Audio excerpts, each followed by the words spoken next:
I've been a pretty big fan of the Tomorrowverse for a while now, due to a relatively consistent, pretty good quality, and a very interesting take on the DC universe and their individual characters. However, one thing that has bothered me about this universe is how they went about the development of the Justice League, and that they completely skipped past the formation. But more importantly than that, much more importantly, we have still yet to see the Justice League on screen, aside from a few members together. Because of this, I was definitely excited for the next confirmed movie in the Tomorrowverse following Legion of Superheroes, as the title promised to finally give us our first full look at this universe's Justice League.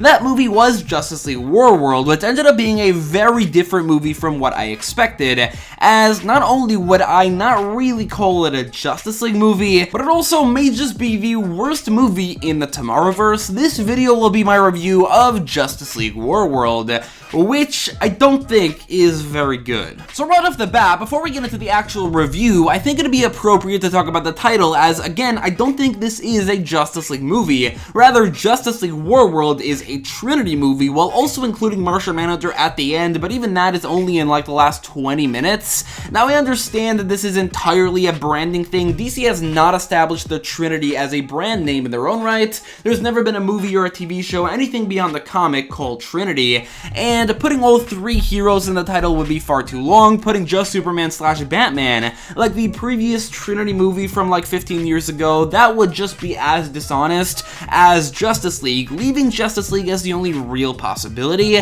This wouldn't otherwise be a problem. Past movies like Justice League The Flashpoint Paradox, Justice League vs. Teen Titans, or even Justice League Gods and Monsters, which is also just a Trinity, aren't really Justice League movies either. However, this time around, the movie comes at an unfortunate point in the universe, in dire need of a Justice League appearance, promising that appearance but not delivering. Again, this is strictly a marketing thing, so I'll try not to hold it against the movie, but I'll be honest, I think Warworld is pretty bad regardless, even if you don't even consider the title. What I think the main problem is here is an awful execution of an otherwise probably good but objectively very original idea in a movie that really did not have enough room or space for what they were going for. I knew even from when the cast was revealed, because they had those names like Agent Kent or things like that the Trinity will be living in false realities. What I didn't know was how much of the movie it will take up, nor could I have anticipated how inconsequential these false realities will be, or at the very least 2 out of 3 of them. The movie begins with an entire 20-minute section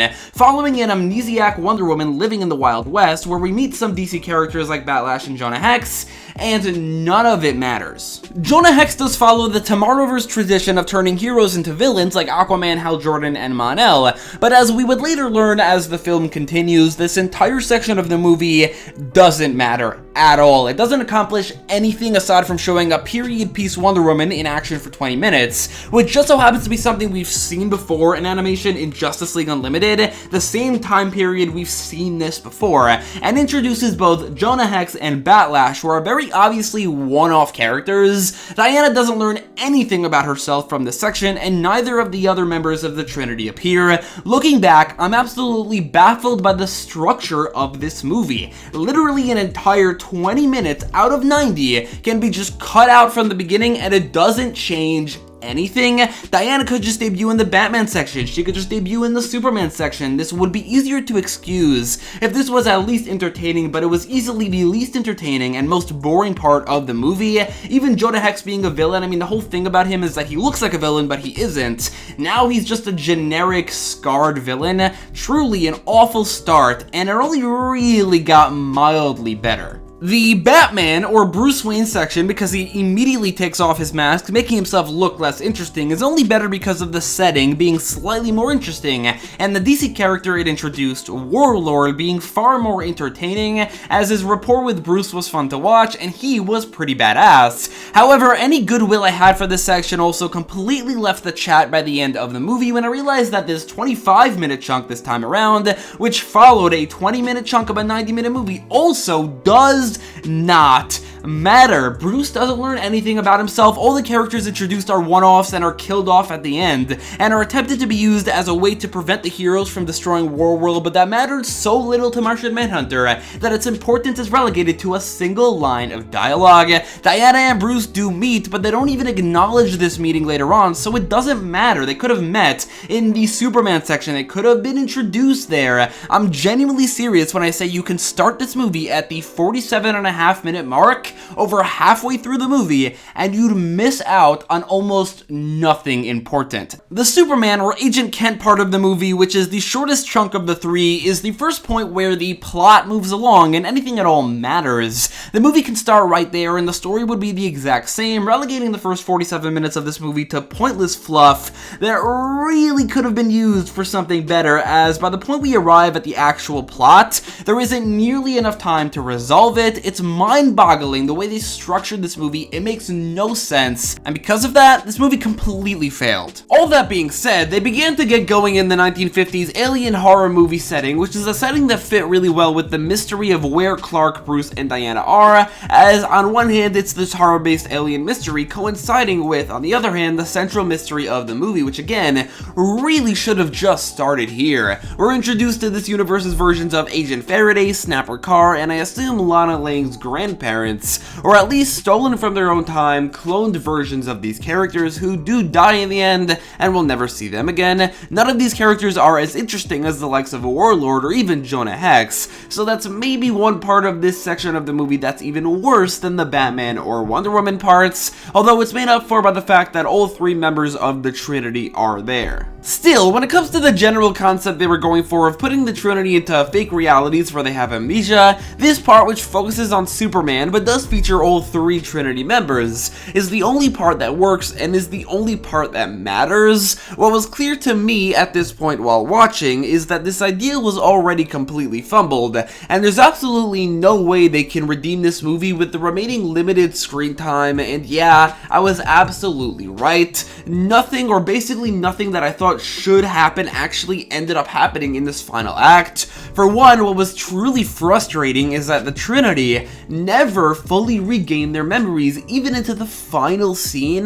They never had any moments of realization of where they might be or the last thing they did before they ended up here, and because of this, they never actually fully become the characters that we are actually here to see. So it's not exactly all that interesting. What exactly is the point of seeing Batman, Superman, and Wonder Woman on screen together if they aren't actually those characters outside of the most surface level requirements? It's not exactly the differences between their powers that make their dynamic interesting. Wonder Woman literally has Superman's powers but less. What's the narrative or thematic point of the fake realities if the characters are never going to regain their identities aside from putting on a costume?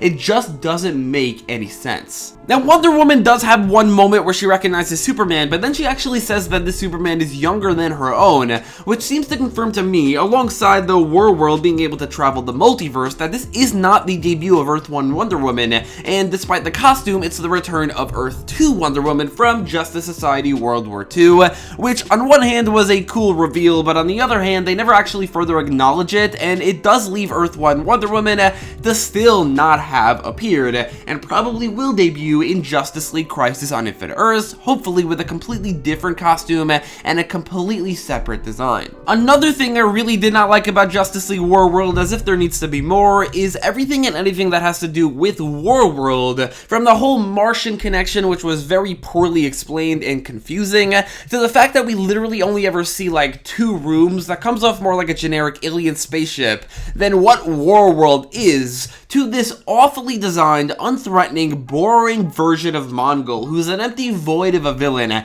Like, how do you mess up Warworld and Mongol so spectacularly? I don't understand. It's been done so well before in animation in Justice League / Justice League Unlimited with Warworld and Mongol. This is unrecognizable. It's the most bare bones and most generic and most boring versions of what Warworld and Mongol should be.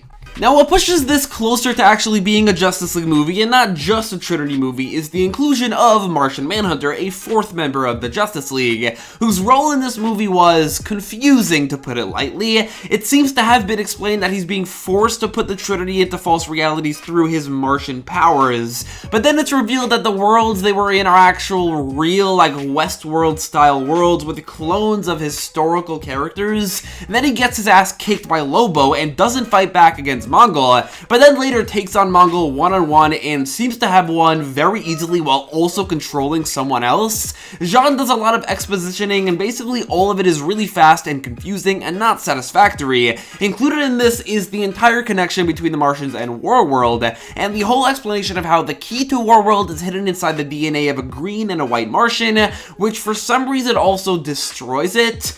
I don't know, it feels like if you think about it even for a second, for any of this, it just doesn't make any sense. Also, is John now dead? Because if so, that's a very disappointing and very underwhelming end to a character who didn't even appear in this movie until the last 20 minutes. If not, then Justice League Warworld is a completely pointless movie, as it's kind of just the final scene of the movie that matters. Nothing else really matters at all, and then they're just gonna explain that Martian Manhunter is alive, I'm hoping, because this death sucks. As Warworld is being destroyed, the Trinity, who still have not regained their memories by the way, at least not fully, are completely just taken out of the movie in what feels like a completely unrelated scenario, in a scene that teases the next movie, Crisis on Infinite Earths. This purple woman doesn't really look like anyone from the comics, but I'm assuming that she's probably a redesigned Harbinger, and she brought them to the Monitor ship. Regardless, this was so jarring. The whole final act of this movie moves so quickly, so much happens, and yet so little substance is there that before everything is resolved, we're just kind of rocketed to another movie, still not having resolved anything. It's so strange and so jarring and so disconnected.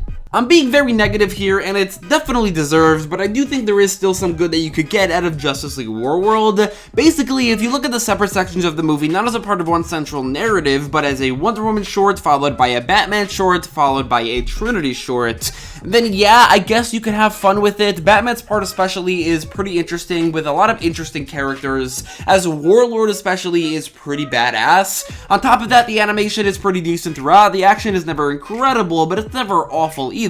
And while the story is horribly written and the dialogue is terrible in the last 20 minutes, with the exposition being way too heavy, the dialogue in the sections where the Wonder Woman and Batman or the Trinity, those parts are well written enough, with characters feeling like they are from those eras. So that is good, but I do think I'm grasping at straws here. In general, I don't think this is a very good movie. And on top of all that, we know that the next movie in the Tomorrowverse is Crisis on Infinite Earths, and while I would not say this movie did an incredible job at setting it up, and in fact I think Justice Society World War II did a better job, however, I will say that the minimal amount of setup that the Crisis did get, such as the final scene, or the vision of the old man voiced by the same actor who played Barry Allen, which is probably Barry Allen, that was never resolved in this movie, at least added a bit of intrigue to the movie, adding to the Crisis setup the Tomorrowverse in general has included over time. I think I've made my point. Justice League Warworld is a misleadingly titled, poorly planned out movie, half of which doesn't matter to its own narrative, the whole thing doesn't matter to the universe, and the final quarter of which moves at such a breakneck pace and is chock full with so much exposition that it's impossible to follow. On top of that, the characters never fully regain their memories or identities, which is frustrating. The movie seemingly kills off a character who only really appeared in the last 20 minutes, has a terrible villain who is an awful adaptation of Mongol, and Warworld is also an awful adaptation of Warworld, and the movie ends in such a way that is so unsatisfying and jarring that feels almost completely disconnected from the narrative of the movie. It sucks to say that Justice League Warworld is not only the worst movie in the Tomorrowverse, but probably also the worst Justice League movie ever made, reaching a new low for both categories. I'm giving it a 4 out of 10 for the action, certain entertaining characters, and good animation alone, but this really does not bode well for the recently announced Justice League Crisis on Infinite Earths, which is going for an even bigger concept that they might also just mess up.